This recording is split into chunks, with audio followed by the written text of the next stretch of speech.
आप सभी का PB World Entertainment YouTube channel पर स्वागत है।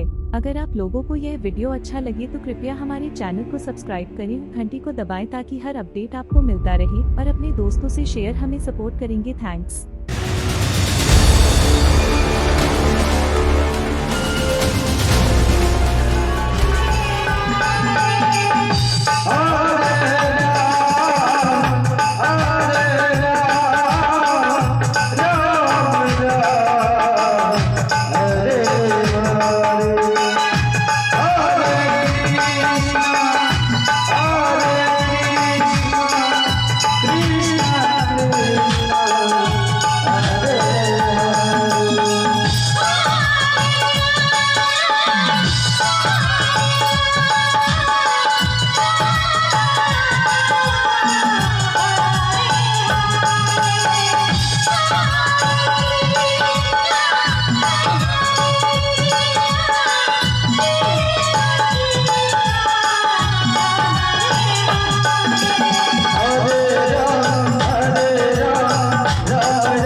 Krishna Krishna Hare Hare Hare Ram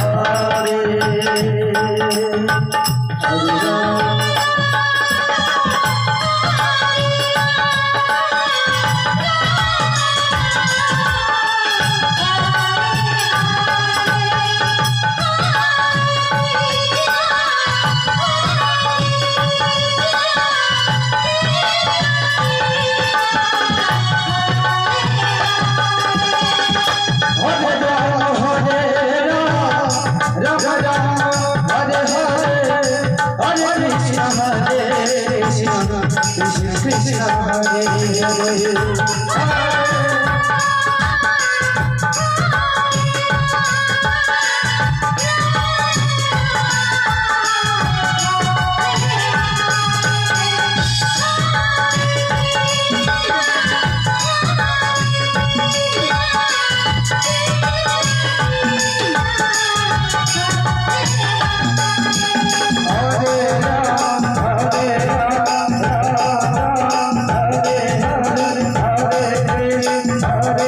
Hare